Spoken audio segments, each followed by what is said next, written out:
Hello everyone. तो आज हम वेक्टर्स का एक क्वेश्चन डिस्कस करते हैं। देखते हैं क्वेश्चन में हमें क्या गिवन है। क्वेश्चन में दे रखा है the resultant of two forces one double the other in magnitude. मतलब दो वेक्टर्स अपने, एक वेक्टर जो है वो दूसरे वाले का डबल है। ये क्वेश्चन में दिया है is perpendicular to the smaller of the two forces. इनका जो रिजल्टेंट आएगा दोनों वेक्टर्स वो परपेंडिकुलर है। तो छोटा वेक्टर आएगा, देखो दो वेक्टर है ना, आपने बता दिया क्वेश्चन में पहले, एक वेक्टर है वो दूसरे का डबल। जो छोटा वाला वेक्टर है उसके परपेंडिकुलर अपना रिजल्टेंट आएगा। ठीक है, angle between the two vectors, ये जो दोनों वेक्टर्स हैं अपने, उनके बीच में क्या एंगल है वो हमें बताओ। ठीक है, तो एक काम करते हैं, पहले तो हम ज्योमेट्री से सॉल्व करते हैं, तो कुछ डॉट प्रोडक्ट वगैरह से भी देखेंगे। काफ़ी सारे मेथड्स हैं इसको करने। ठीक है, पहले तो एक काम कर लेते हैं अपन। क्वेश्चन में जैसा कि हमें दिया गया है कि एक फोर्स दूसरे फोर्स का क्या है डबल। मान के चलो एक फोर्स अपना कुछ इस तरीके से, ये फोर्स अपन ने ले लिया। ठीक है, अब जो दूसरा फोर्स है वो इसका क्या है डबल है, क्वेश्चन में दे रखा है। पर इन दोनों का जो रिजल्टेंट आ रहा है वो इसके क्या है परपेंडिकुलर। देखो पहले तो मैं रिजल्टेंट ही बना दे रहा हूँ। मुझे पता है जो रिजल्टेंट वेक्टर आता है वो तो अपोजिट ऑर्डर में आता है। जो रिजल्टेंट होगा अपना वो इस तरीके से आ रहा होगा। छोटे वाले वेक्टर के क्या है परपेंडिकुलर 90 डिग्री का एंगल है, देखो दोनों में। अब बताओ ये वाला जो छोटा वाला वेक्टर है इसमें क्या वेक्टर हम ऐड करें रिजल्टेंट, ये पिंक वाली लाइन अपनी आ, हमें एक ऐसा वेक्टर लेना पड़ेगा ना इस तरीके से। देखो ट्राइंगल लॉ वेक्टर एडिशन के हिसाब से अगर आप देखो अब यहाँ पर इस वाले वेक्टर में अगर ये छोटा वाला वेक्टर ऐड कर दिया तो रिजल्टेंट तो ये तीसरी साइड आ जाएगी ना ट्राइंगल की। ठीक है, तो इस तरीके से हमें यहाँ पे समझना है चीज़ों को। ठीक है, तो ये वाला एंगल तो 90 डिग्री है जैसा ही क्वेश्चन में गिवन है, और दो फोर्सेस अपने पास। मान के चलो ये वाला फोर्स है, इसको अपन ने कह दिया F1, और ये वाला जो फोर्स है इसको हमने कह दिया F2। ठीक है, अब देखो दोनों में से F2 ही बड़ा होगा, जाहिर सी बात है। ये राइट एंगल ट्राइंगल हाइपोटेन्यूज तो सबसे बड़ा था, वैसे भी हमने कहा ही था ये स्मॉलर है, तभी तो रिजल्टेंट इसके परपेंडिकुलर आ है। तो जैसा ही क्वेश्चन में दिया है ये छोटा वाला फोर्स है वो डबल है दूसरे वाले का ना, यहाँ से हम लिख सकते हैं जो अपना F2 वाला है फोर्स वो 2 टाइम्स है F1 का। ठीक है, ये रिलेशन मिली है। अब हमें इन दोनों वेक्टर के बीच का एंगल चाहिए F1 और F2 के बीच। तो एक काम कर लेते हैं, पहले तो ये वाला एंगल निकालते हैं। तो ध्यान रखना ये वाला जो एंगल है वो दोनों वेक्टर के बीच का एंगल नहीं। जैसे ये वाला जो वेक्टर है अपना F2 उसकी जो डायरेक्शन है वो इस लाइन में, इस लाइन के अलोंग ही तो जा रहा है। ठीक है, और F1 वेक्टर है वो इधर जा रहा है इस डायरेक्शन में। तो एंगल बिटवीन दी वेक्टर्स का मतलब है वेक्टर जिस डायरेक्शंस में उन डायरेक्शंस के बीच का एंगल है। ठीक है, तो ये वाला एंगल चाहिए हमें। तो देखो अगर अल्फा आ गया तो 180 में से ये टोटल एंगल, देखो स्ट्रेट लाइन है ना, ये पूरी टोटल एंगल 180 है, इसमें से अगर अल्फा माइनस कर देंगे 180 में से तो ये वाला एंगल आ गया। चाहो तो मैं इसको लिख देता हूँ, ये वाला जो एंगल है अपना वही है angle between the two vectors theta.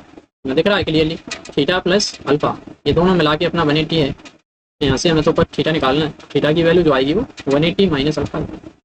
ठीक है, अब एक काम कर लेते हैं, पहले तो अल्फा को निकाले लेते हैं, फिर अल्फा की वैल्यू को यहाँ पे सब्स्टिट्यूट कर देंगे। देखो अभी हमें यहाँ पे क्या क्या पता है इस ट्राइंगल में, अगर हम इस एंगल को अल्फा मानते हैं तो इस एंगल के करस्पॉन्डिंग ये वाली जो साइड है वो बेस होगी। ठीक है, और एंगल के सामने वाली साइड है वो परपेंडिकुलर होगी, और 90 डिग्री के सामने वाली जो साइड है वो हाइपोटेन्यूज होगी। तो हमें बेस पता है और हाइपोटेन्यूज पता है, तो एंगल निकालना है। तो देखो ट्रिग्नोमेट्री में हम क्या यूज़ कर सकते हैं, यहाँ पे कॉस थीटा बेस्ट ऑप्शन है। ठीक है, हम लिखेंगे यहाँ पे कॉस अल्फा, कॉस में हमें बेस और हाइपोटेन्यूज चाहिए होता है। कॉस अल्फा बराबर ये बेस आ जाएगा अपना, बेस क्या है यहाँ पर F1 अपॉन हाइपोटेन्यूज है अपना F2, ये F2 आ गया। ठीक है, अब F2 तो 2 टाइम्स ऑफ F1 है, तो यहाँ पर हम लिख देंगे F1 divided by 2 times of F1। देखो F1 से F1 कैंसिल आउट हो जाएगा, तो हमें यहाँ पे पता चल रहा है कि जो कॉस अल्फा की वैल्यू है वो 1/2 आ रही है। देखो कॉस अल्फा 1/2 आ रहा है, कॉस अल्फा 1/2 आ रहा है, इसका मतलब ये हुआ कि यहाँ पे जो अपना एंगल है अल्फा उसकी वैल्यू जो आ रही है वो 60 डिग्री आ रही है। ठीक है, अल्फा 60 आ गया, तो ये वाला जो एंगल है वो 90 से तो कम ही आ गया, इतना तो हमें पता है ना। तो टोटल एंगल का सम 90, टोटल एंगल जो आएंगे ट्राइंगल में 180, एक 90 हो गया, तो इन दोनों को ऐड करके 90 होना चाहिए। तो ये वाला एंगल तो 90 से कम ही होगा, यानी यहाँ से हम क्लियर कह सकते हैं इस ट्राइंगल में जो अपना अल्फा है, अल्फा की वैल्यू यहाँ पे 60 डिग्री आ गई। अगर अल्फा 60 आ गया तो देखो थीटा भी आ गया, तो ना यहाँ से जो थीटा है अपना angle between the two vectors theta is equal to 180 minus 60 degree. तो 180 में से अगर हम 60 को माइनस करेंगे तो 120 डिग्री अपना यहाँ पर। ठीक है, तो इस तरीके से हम इसको सॉल्व कर सकते हैं। एक तरीका तो देखो ये हो गया, बाकी डॉट प्रोडक्ट से इसको ट्राई करते हैं थोड़ा सा ना, डॉट प्रोडक्ट से हम कैसे इसको और कर सकते हैं। देखो हमारे पास डाटा अवेलेबल ही है, इन दोनों का जो रिजल्टेंट है F1 और F2 का जो रिजल्टेंट है वो स्मॉलर वाले के क्या आ रहा है परपेंडिकुलर।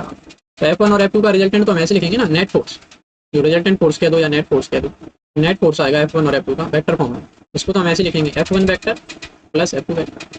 अब क्वेश्चन में दिया गया F1 वेक्टर और F2 वेक्टर को ऐड करेंगे तो यही रिजल्टेंट को मिलेगा हमें, यही तो है अपना F1 vector plus F2 vector. ठीक है, अब ये जो रिजल्टेंट है वो F1 के साथ 90 डिग्री पर है, और दो वेक्टर 90 डिग्री पर, तो हमें तुरंत ही क्या क्लिक करना चाहिए दिमाग में, इनका डॉट प्रोडक्ट ना, डॉट प्रोडक्ट इनका 0 आएगा पक्का से। तो हम कह सकते हैं यहाँ पर तो जो नेट फोर्स है और F1 का अगर हम डॉट करेंगे तो वो 0 आना चाहिए। यहाँ से हमें लिख सकते हैं जो नेट फोर्स है अपना और F1 जो वेक्टर है इन दोनों का अगर हमने डॉट कर दिया तो 0 आ जाएगा। तो दो वेक्टर का डॉट प्रोडक्ट हम करते हैं तो magnitude of A into magnitude of B into उनके बीच में जो एंगल है उसका cos थीटा, cos 90 तो जीरो होता है, इस वजह से डॉट प्रोडक्ट जीरो होता है। ठीक है, अब नेट फोर्स की वैल्यू रखो यहाँ पे F1 vector plus F2 vector. ठीक है, इसका डॉट करना है हमें F1 वेक्टर के साथ, बराबर आ जाएगा ये जीरो। ठीक है, अब F1 का इसके साथ भी डॉट होगा, F1 का F2 के साथ भी डॉट होगा, F1 डॉट F1 तो F1 का स्क्वायर बन जाएगा ये। ठीक है, तो F1 का स्क्वायर आ गया प्लस ये बन जाएगा F1 vector dot F2 vector, इस तरीके से आ गया। ठीक है, क्योंकि ए डॉट ए तो ए स्क्वायर होता है ना, क्योंकि ए डॉट ए को हम लिखेंगे ए का मैग्नीट्यूड इंटू ए का मैग्नीट्यूड इंटू दोनों वेक्टर पैरेलल है, cos जीरो वन हो जाएगा, ए इंटू ए स्क्वायर ही तो बनेगा, इस वजह से F1 स्क्वायर लिख दिया। और दो वेक्टर का डॉट प्रोडक्ट है तो इसको हम ऐसे लिखेंगे F1 का स्क्वायर प्लस F1 का मैग्नीट्यूड इंटू दूसरा वाला जो वेक्टर है उसका मैग्नीट्यूड इंटू F1 और F2 के बीच में जो एंगल है उसका cos थीटा। देखो वही तो हमें क्वेश्चन में पूछा है, तो उस वाले एंगल को तो हमने थीटा माना, तो हमने यहाँ पर cos थीटा लिख दिया, आ गया जी। ठीक है, अब F1 और F2 में रिलेशन हमें पता है, F2 को हम 2 टाइम्स ऑफ F1 लिख सकते हैं, तो जहाँ पर हमें F2 दिख रहा है उसकी जगह पर हम क्या करेंगे 2 टाइम्स ऑफ F1 रख देंगे। तो F2 देखो यहाँ पर आ रहा है।